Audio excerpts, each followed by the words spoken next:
Kazoi muri Zimbabwe kusangana kwatiri kuita zvakare muzvirongwa zvatinokupai isu veDrumas Media. Sengwa dzese tinokukurudzirai kusubscribe to Drumas Media. Remember, Drumas Media taking you to another level. Nhasi nyaya yatina inyaya inosuwisa yemwana ane makore maviri uyo akarumwa nembwa kusvikira azoshaika munzvimbo yeEpworth. Regai titaure neveukama tinzwe kuti nyaya iyi yakafamba sei. Salamukela eDrumas Media valaleli labantu abajala ukuthi phela besikwanisa ukuthi besilandele kuDrumas Media besicorrect lapha esebesingekho kuhle sebesingekho right. Namhlanje sisemzini lapha weEpworth lapho silahlekele khona ingane ele 2 years kuphela. Nxa besilandisela bathi khona hayi umntwana wangikhona kade elunywe yinja kuthi kuhambe njani hayi thina sikwazi njengeDrumas Media kodwa into esilandileke lapha ukuthi sizwisise ukuthi udaba la ngikhona lume njani. Asike nisizwe phela ukuthi abazali kanye lezihlobo kanye lezakhamuzi ezikhona lapha zithini ngendaba leyo. Into inonzi Munga afayo umusukuru wangu mwana wangu msikana. Zvakaita kanizve kuti makuseni last week yo pane 3 weeks now baba wacho vachienda kunogeza vana vakabva vatanga kuteerawo baba vato vakutogeza kare havana kuziva kuti vanhu vari kuteera uchi mashure sana vasati vasvika kubathroom vakabva vasangana nembwa iyoyo vaiva vari 2 kwavanenina vanongotedzana kamwe kacho kari grade 1 kamwe kacho kane 2 years saka ni vakatozongonzwa mwana akuchema panze amai ndokubudawo kubva mumba mavanga vasara vaiva chakarara makusensei vatoona mwana atoromwe pana pacha nepanzeve right. Vakabva vazotora mwana ndobva vaenda naye kuclinic vaenda naye kuclinic obva anosonwa 12 mastitch. After that mwana akatorakidza kutoti zvatopera mastitch atooma zvakanaka gare zuva randiri kuziva ndiwo last yesterday but 1 mari mwezi uranai ndopo vakatanga kuona mwana haachada kudya ari kuti akadya chinhu urutsa kudya kundwa kuda kudya chaiko ndokwaitotadza asi mvura aida kunwa akainwa mvura iyeyo obva arutsa ndobva vadzokera naye paclinic apo chimbotipaiwo transfer bcause tiri kuona kuti manhingi amuri kumupa asi kuita timboenda kumwa zvechiwo vakamupa transfer right. Vadaro ndobva baba vacho vaenda kubasa bva mwana asara vachida kuona kuti anoswera sei vabva vatofanira kunzi mwana uyo zvaakutoita wese akutorutsa achibuda zvinhu zvinenge ropa iri right. Sana vadaro vakabva vatirekedzai kuti maine mwana kugomo vatora motikari yavo maine mwana kugomo aisvika pagomo mwana anga akabatwa namaiguru maiguru kumwana akodzisira uyu zvanzi azorora hake semwana pamwe aneta vachingosvika pachipatara vachipinda mukati andova mwana unombosara hake panze mwana ndobva ato manesi ndobva atozvina kuti mwana aite se mwana atofa kairo vambovaraidza kanguva ndobva vazovaradza kuti matosvika pano asi mwana ingaita se mwana inga atofa kare pavo ndopa ndingangoziva kusvika izvino. Imbwa yaive yani? Imbwa zvakaita zvinoitika masitende ipanapa imi ndo menause handiti saka ni masitende mahombe saka munhu wemasitende anotanga kutengesa masitende akatanga kutengesa masitende imbwa ndiye muridzi wemba chaichai ndiye amai vepanapa. Asi inombozviita here? Kunzwa kwandakaita inini muzukuru wangu ndiwo chifo achirumwa nembwa iyoyo ndozvandakangonzwa ende haina kana kumbogara yange yakaripoterwa? Haina kutomboripoterwa. Ko mashoko atiri kunzwa kuti hanzi yaive nyaya yemaavho here kunetsana kwakaitika landlord nei? Handidi kunyanya pansandainzwa tora chokwadi handina kuinzwa. Inini ndinonzi Christine Mudekwe, ndakamira nasisi wangu anonzi Bridget Mudekwe. Ndingangoti muzukuru hapana pashaya muzukuru wedu takudzwa mwana wedu musikana anonzi Caroline Munga. Mwana uyu takanga tinaye kumusha achigara nesu wangu kumusha babuna December. Saka hana 3 weeks adzoka kuno. Ati pamba apa pavanogara pamba pekuti vakatongogara vachingopagara nemhuri yavo nembwa yone. Saka zviri kunzi mwana uyu kuseni baba vacho chinonokisa. Vakati vanachidzokera imumba. Imbwa ichibva rumira mwana pavhuranda chaipo pamusiwo wawa. Vayakatorumira mwana hana kuchema akarumwa ziso pekutanga. Akarumwa page 2, akarumwa page 3. Kusvika mwana akazovhurwa mhanza yese iyi. Zvadaro mwana wakamugeza ronda vakamhanya naye kuchipatara akanosonwa 15 mastitch. Saka nguva yese mwana anga ari kutritwa achirapwa anga ari kutotamba achitoita zvese achitotamba for the past 2 weeks kwakuzochitongonzi mwana atanga kurutsa. Vaona condition haichaite ndipo vakati chegeti maini mwana kuhospital. Kusvika kuhospital ikoko zvikatonzi mwana ashaika. Imbwa iyi yakatongotanga kutovhundukawo mazuva iyayo. Asi imbwa iri kunzi yakatanga kuruma dzimwe imbwa dzemaraini. Ikatanga kuita se ende vagari venharaunda ino vakutotya nokuda kwembwa iyi. Varume vakatozomira kutanga kuiuraya imbwa iyi muzvibage kudii imbwa iyi yakanga yakushaisa nogara ende imbwa dzimwe dzese muno macho makangozara imbwa. Ndekambwa katikiti kakakaonda kane mabhonzo kakaita sei kutosha kuti vanhu vari kuchengetera imbwa dzakaita sei idzodzo manje. Nokuti imbwa iyi musiwo haina kuruma munhu mumwe chete. Mai vakanga voda kusvitsa mwana wangu masikini vakarumwa futi naye ende yaisimuka kumira kudai nemakumbo kudai. Mwana aivaida kutomborumwa nembwa iyoyo vakatoita ikutobatira shamu vanhu vanga kuti wacha kwangobata shamu kudai. Saka unenge uchiti pamwe chiri chipfuyo chemunhu achaona action nacho kusvika vanhu venharaunda vakazoti tinogadzeti uraya chii imbwa iyi. Asi ari pano parufere muridzi wembwa. Isusu takabva kuedza sataona munhu asi handiwo pano pachivanze china sisi kuti nemasida asati tatitamona ari kungonzi aripo pamba pake akagara zvake. Saka aichitiko chisina kumbotira zvakanaka mwana udanga ne 2 years 5 months mukomana takuita. Kunzwa kweda hatina kana chatakanzwa chakanga chapesana kusara kwekunge kana godo zvarakanga rapfeka vanhu kana kushandisa kukuita vanhu mishonga kana ururu. Kuti zvebopoto nokuti vanhu ava vakatotenga pekugara pari pachivanze pemunhu vakakamurwa kwakakamurwa pake vakaempa cottage ipapo ande vachiri young couple. Saka hatizozive zviri kufamba hazvo sei. Saka ndo matikira takaita seipapa takamirana muiwo tichatopedzisira kutoenda kushuruki ndo kumusha kwedu kwashuruki. Tichazoti tigoenda nemwana saka kutaura kudai mwana asati auya ari kutonzi ambotanga itwa mapostmortem kuti azoonekwa kuti chakazomuuraya chii nokuti mwana akanga akunzi akazotanga kurutsa musi wechina Friday Saturday Sunday achizotisiya. Saka idango rasisi wangu yawo ndiwo akanga watogara naye nguva yese mucha takadai asina kutodzoka. Tindetwa Linda Moyo ndogara panext nepauyu arumirwa mwana wake nembwa. Saka ndetove muprocess yekuya kuzotaura naye kuti wakati tichatema chibage musi weTuesday vana vasati vaenda kuchikoro.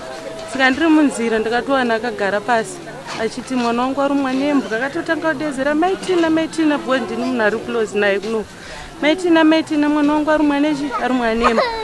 Imbwa iyi yaingofamba yanzi yanga ikaberekera vana kuseri kwematombo. Saka yaipfuura ichienda uku mwana aibva kuna baba wake kwavaigesa. Ibva mutomutidzokera kumba ndipo yakasangana naye murodi mwana achiuya kumba iyo imbwa ichida kukurosa asanga atori pavhiranda pamusiwo pamai vake. Ndipo ndikasvikawo ndikaona aiwa mwana anga akakwara aive nemazino padama nepaziso and then apa anga akakwachuka kutangira panapa kudai so.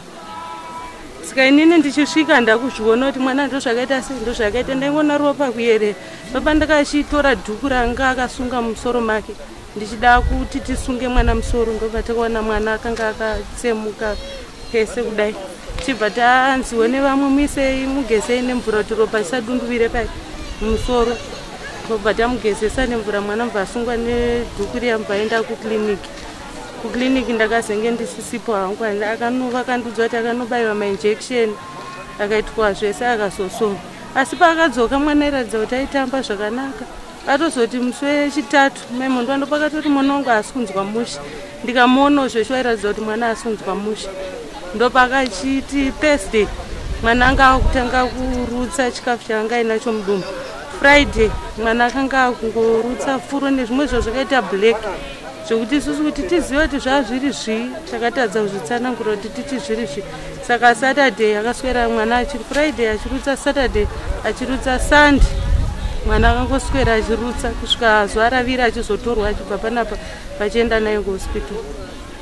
ini kuhospital handina kuzoenda. Semaonero angu handioni kuti zviri normal because vanhu vanogara vachitaura kuti imbwa ingarumi mwana mudiki semarumira yakaita. Tatasira kuti payakamuruma ipapo panave panext vakanzi mai anonditambidzawo maski ndiende nemwana kuhospital. Achinosvika kudai akabva agamwawo nembwa yaparuoko nepadumbu. Setatasira kuti yaifanira kungosiyawo masini kwete marumira yakaita mwana anga akakuwara. Saka sekunzwa kwenyu imimi vanhu vangani vakarumwa nembwa? Vanhu 3 vakarumwa nembwa. Iye takudzwa paakarumwa mai ano vachida kutambidza mai vatakudzwa maski vachibva varumwa. Mangwana acho vanhu vakaswera vachingotya kugara pamba. Saka yaingoti yanga yangomhanya mbva yasvika mbuya panext pangu futi vaitoyanika zvembe zvavo mbva yasvika mbva yavabvumburudza. Ko ivo varidzi vembwa havana kumboudzwawo here kuti ndozvikuita imbwa yenyu? Vakaudzwa vakati kana muchikwanisa kutokumbirawo vanhu vaiuraye imbwa yacho. Saka ndozvakazoitika vakomana nevanhu vemunzvimbo vakazongobatirana vose tata kutotya kana kufamba ndobva yazouraiwa. Zvinonetsa kunzwisisa. Zvinonetsa kunzwisisa kuti uzive kuti zvakamira sei. Zvinonetsa. Makuseni ndakamira apa ndakabata mutsvairo. Ndobva ndanzwa maimondi vari kuchema nditi amwandiregerera mwana wangu. Ndobva ndabuda apa ndichimhanya ndichienda. Ndobva ndasvika ndona akangobata musoro wemwana achiti mwana wangu ari sei arumwa nembwa. Ati imbwa zvikanzi ndobva ndamubvisa ruoko rwake iye ranga abata mwana akarumwa kubva panzeve toti paziso toti apese pakatsemuka and then apa pakarumwa kwozoti ronda rakadzika kubva apa richiposa kusha uko. Ndobva ndatipinda mumba bva ndabadza gasi ndatora mvura inosoti maitina bva vamugeza vananzi mai anochimhanya motora maski kumba mupe mai mhando aende kuchipatara. Mai mhando ndobva auya uko. Saka inini pandakapinda mumba ichitora maski handambonti kuchi padhupa semota pane imbwa. Saka iye akanzwa mafootsteps yangu ndobva yasvika yandidhangira. Ndobva yada kutoruma mumeso saka ndakakwanisa kubhuruka kumeso ndobva yandiruma paruoko nepadumbu. Mai mhando ndobva ndakangochema ndobva asenerera dombo. Ndobva aitema ndobva yatiza. Ndobva ndatakura bva tinda kuchipatara. Takasvika kuchipatara kuma7. Ndobva toti arega tikurumbidzire mwana tasei kumurapa kozi anyokuvara zvakanyanyisisa. Ndobva tapindamo ndobva mubaya mainjection vachiti ndechiveve. Ndiripo ndakatomubata mwachina mai vacho inzi anozokwanisa kuti kurira simba pakusona. Ndobva asonwa bva baba vacho vabhadhira mari vatabuda vatabaya mainjection ini naiye. Ndanzi mangwana anodzoka ita sei achibayiwa. Mbva tadzokera muse Wednesday. Wazanzo nizvo abaiwe nhasi achabayiwa next week nemuchijamba 1 week. Mbatiti alright mbataya kunokumba. Saka pesa patikana kumba aitotamba zvakanaka. Muse chipiri chacho ndobva tanobayiwa tese iye akanobayiwa ndopanozobayiwa waini. Achitamba saka musi wakasanga kurwara manje akati vedwe mwana wangu maybe chirari injection kunopesa koza inobayiwa chipiri chanhasi. Vedwe mwana wangu ota sei ari kungorara ansizoti ari sei ari kunzwa ichii. Ngatichimbotenga parasite maybe iflu iriko. Ndobva totenga parasite. Atenga parasite muse Friday akati ndatenga hangu parasite takudzwa chi akangorara ndikati maybe inzara chimba ndimbomupa porridge. Ndobva ndamupa porridge rete rekumudzipira ndakamvara miri. Ndapedza saka aibva atanga kurutsa zveblack zvakaita ngekoko. But takudzwa ari kurutsa zveblack zvakaita ngekoko. Haazozoti chi.